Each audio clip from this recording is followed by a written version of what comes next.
옆에 계시는 분은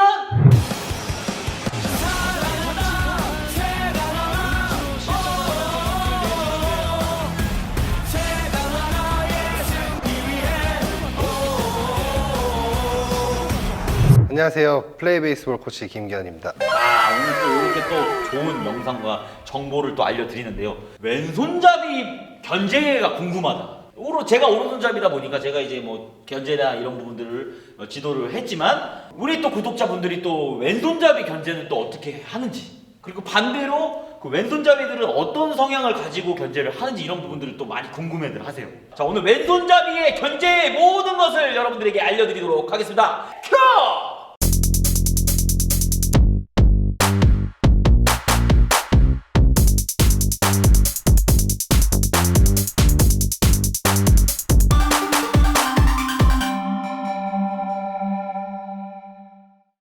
구독자 여러분들이 많은 어떻게 보면 댓글을 남겨주셨고 궁금하다고 많이 말씀해 주셔서 왼손잡이들의 그런 견제는 어떻게 해야 되는지, 이거는 주자 우리 타자 입장에서도 굉장히 좀 지켜봐야 될 부분 같아요. 자, 왼손잡이 견제 어떻게 하는 겁니까? 주자를 보고 있기 때문에 킥을 들었을 때 이게 견제로 오는지 아니면 여기 홈으로 가는지 요것만 주자 눈에 이제 헷갈리게만 만들면 되는 거예요. 이제 그게 목적이고, 근데 대부분의 견제 같은 경우는 절대 주자를 잡으려고 들어가는 견제는 없다고 생각하시면 됩니다. 이제 프로에도 보면 견제를 잘 하시는 뭐 봉준근 선배님도 계시고, 그리고 뭐 기아 타이거즈 양윤종 선수, 그런 왼손잡이 우리나라 자완 에이스들을 보면 견제를 다 잘합니다. 근데 그 잘한다는 이유가 주자를 조금 혼란스럽게 만들고 투수가 제스처가 들어갔을 때 주자의 움직임을 보면 이제 이 사람이 뛸라는지 안 뛸라는지를 조금 알 수가 있습니다. 그 견제하는 동작을 한번 보여주시면 감사드리겠습니다. 네. 자, 먼저 킥하고 던지는 견제입니다. 고개를 살짝 주자를 보고 홈도 보고 왔다 갔다 해주면서 홈을 보고 저는 견제를 할 거예요. 근데 지금 보니까 다리가 약간 45도로 나와요. 네, 그러니까 그거 맞습니다. 보크 아닙니까?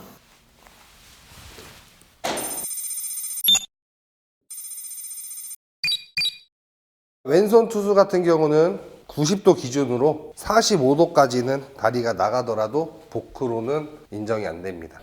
뭐 옛날에 뭐 주키치 선수도 뭐 그런 사례가 있었고. 그렇죠. 그러니까 왼손잡이들 같은 경우에는 굳이 일자로 다리가 나갈 필요가 없다라는 말씀. 그렇죠. 그러니까 보통 나는 이제 이 주자 입장이니까 여기에 많이 걸려서 죽었거든요. 제가 이것 때문에 감독님한테 엄청 혼났어요. 맨날 이 걸려서 죽으니까. 근데 보면은 고개를 꼭 이쪽으로 보고 해야 돼. 홈을 보고 가는 견제도 있고 네. 주자를 보고 해석하는 견제도 있습니다. 그 왼손잡이들이 견제할 때 보통 일루로 견제를 하기로 마음을 먹고 견제를 해요? 아니면 즉석에서 그냥 할 때도 있고 뭐 그래요? 이제 제가 하나이글스에 있을 때는 송진우 코치님 같은 경우는 주자를 보고 뛰면은 던지시고 안 뛰면 홈을 던지셨다고 하는데, 솔직히 제 입장에서는 홈을 던지기로 마음 먹고 주자를 보면서 다리를 들었는데 주자가 뛰어요. 그럼 여기서 던질 수가 없잖아요. 이제 그런 상황에서는 이제 저 말고도 모든 왼손잡이는 마찬가지일 겁니다. 빨리 홈 던져야죠. 이게 사실 봉준구 선배님이 이렇게 발을 빼고 하는 견제 이외에는 그렇죠. 그 즉석에서 하는 견제가 없다는 거예요. 그러니까 반대로 우리가 또 우리 주자를 생각을 하면은 그 투수의 그런 버릇, 대표적인 사례가 이 견제가 제일 많아요.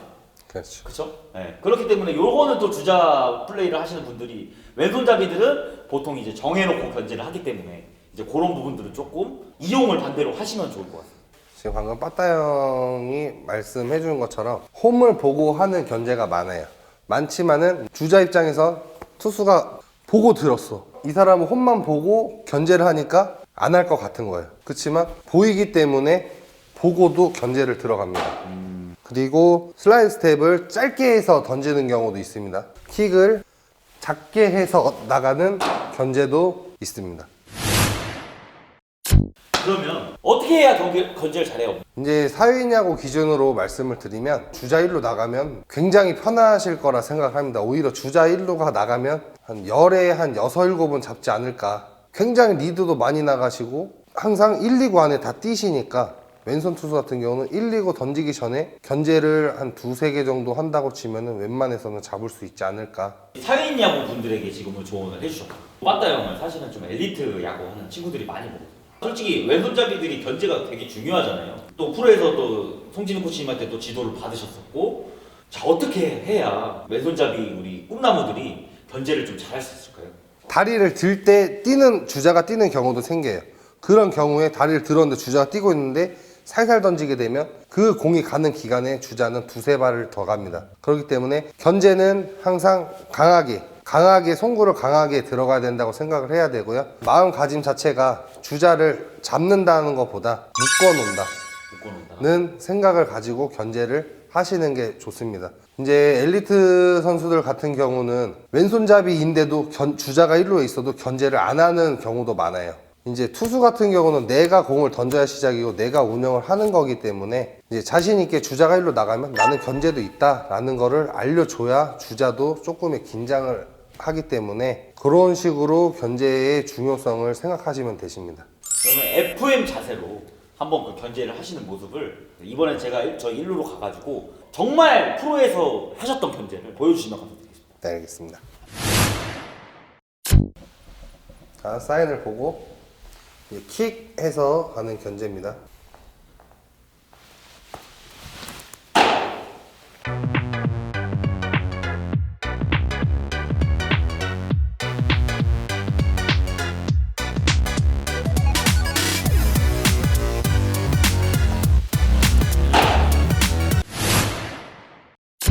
그리고 이번엔 주자를 오래 봤다가 주자를 살짝 혼동을 줄 수 있는 만한 동작의 견제를 보여드릴게요. 같은 킥으로 들어가는 거예요.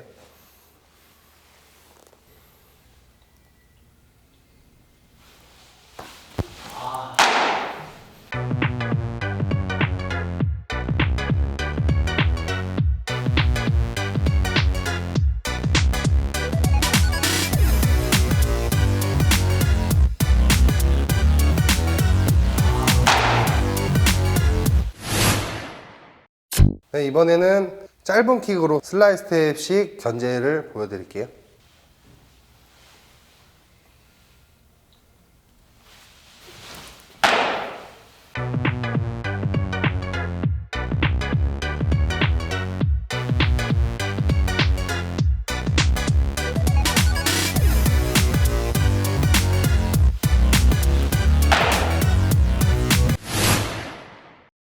네, 대한민국 에이스 공중훈 선배님이 이치로한테 롤린다고 해야 되나? 그 견제 발 빼고 하는 견제 보여드릴게요.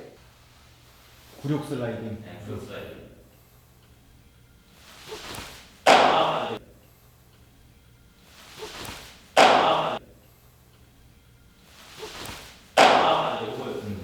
보통 선수들이 할 때 요거 할 때 팔 많이 다치지 않습니까? 네, 요거는 제가 저만의 팁인데 바로 옆으로 빼서 공을 던지면 솔직히 부담도 가긴 해요. 그렇지만은 이제 저는 이 왼쪽 다리를 살짝 앞쪽으로 뺍니다.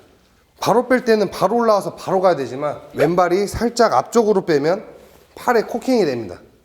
그 코킹이 되면서 송구를 하게 되면 팔의 무리는 조금 덜 가고 조금 더 강한 볼을 던질 수가 있으실 겁니다. 그러니까 몸을 이용을 잘 못하면 다치는 거지. 그렇죠. 이용을 하면 괜찮다는 거죠. 그렇죠. 한 번 더 보여드릴게요.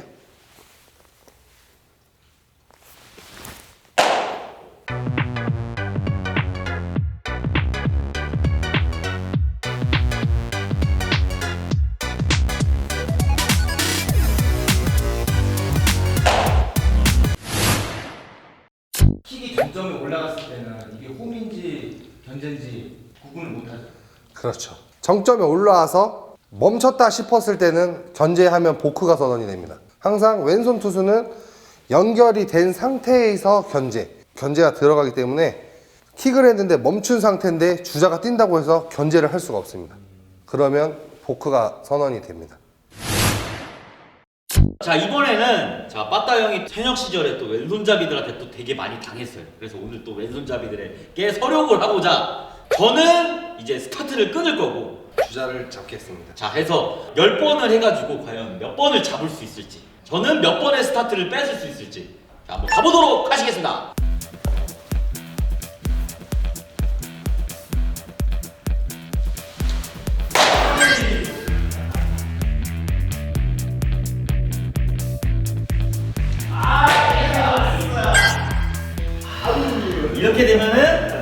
걸린 거예요. 여러분들 이거 캐치를 하실 수 있을런지 잘 모르겠어요. 와, 제가 하나 위를 한번 생각해 보겠습니다. 지금 저를 보고 있다가 견제를 하거든요. 그러니까 이번에는 홈을 보고 있다가 견제를 해요. 그러니까 저를 보고 있으면 뛸 겁니다. 그렇죠. 역시 제가 요거를 하나를 더 생각을 한 거예요. 저를 보고 있다가 견제를 했거든요. 그래서 저는 역으로 저를 보고 있을 때 홈을 던질 거를 제가 이번에 캐치를 하고 스타트를 끌었습니다. 자, 이렇게 그 왼손잡이들은 견제를 하는 것을 결정을 하고 견제를 하기 때문에 이 아마추어들은 보통에 일정하게 가기 때문에 좀 뺏기가 쉬운데 김기영 코치님 보통이 아니에요. 요게 이제 프로입니다. 지금 살짝 지금 제가 멘탈을 흔들어 놨어요. 우와! 요게 또 봉준근 선수가 또 이치로 선수를 잡았던 견제인데, 깜짝 놀랐어요. 요거 조심해야 됩니다.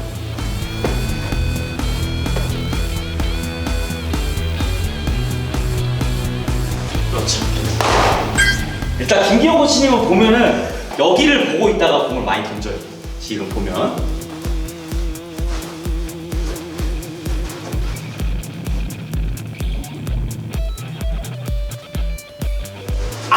이번에는 놓쳤다.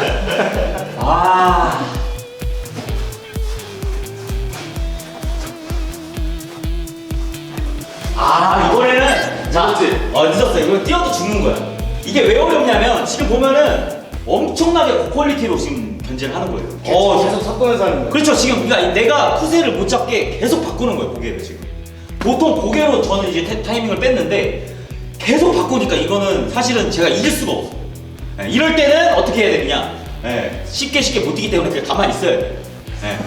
하나 팁은 방금 같은 견제는 제가 주자를 보고 홈을 던졌는데 동작을 살짝 크게 함으로써 주자는 움찔할 수 있습니다. 그렇기 때문에 일부러 보고 동작을 크게 견제인 것처럼 가면서 저는 홈을 선택한 겁니다. 마음은 홈을 던지기로 마음을 그렇죠. 근데 많이 좋죠. 그래도 집중을 해서.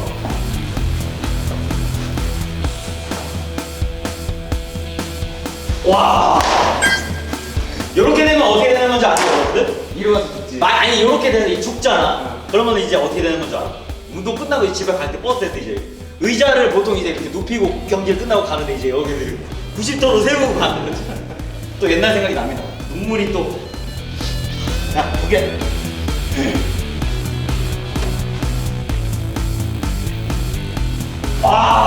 못 뺏겼어. 계속 바뀌었어. 요거는 빠따기 망태입니다. 자, 마지막 한 번.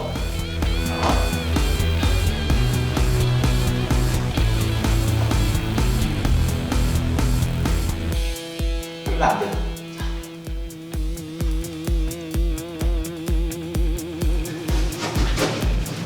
조금 늦은 거 같아요. 이번에도 늦었어. 그러니까 이게 스타트를 못 끊어 이렇게 돼요. 확실히 프로는 다릅니다. 투수들의 왼손잡이 투수들은 버릇을 보고 뛰게 되는데 지금 보면은 그런 버릇들을 지금 캐치를 할 수가 없었어요.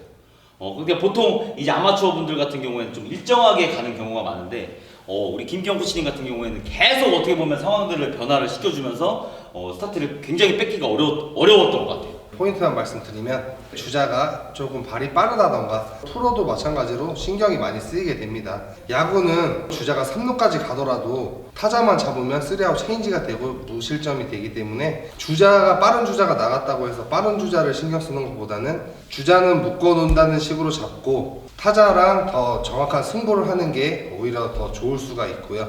반대로 조금 3, 4번 타자, 4, 5번 타자 덩치가 큰 주자들이 나갔을 때는 신경 쓸 필요 없습니다. 빨리 타자랑 승부해서 내 뒤에 수비들을 더 편안하게 짧은 시간에 공수교대를 할 수 있게 생각하시면 편안하게 진행을 할 수 있을 겁니다. 집에서 혹시 좀 할 수 있는 분이 있어요? 전신 거울이 있으면 그 앞에 서가지고 거울 보고 견제 연습, 그냥 섀도우 모션처럼 거울 보고 하는 겁니다.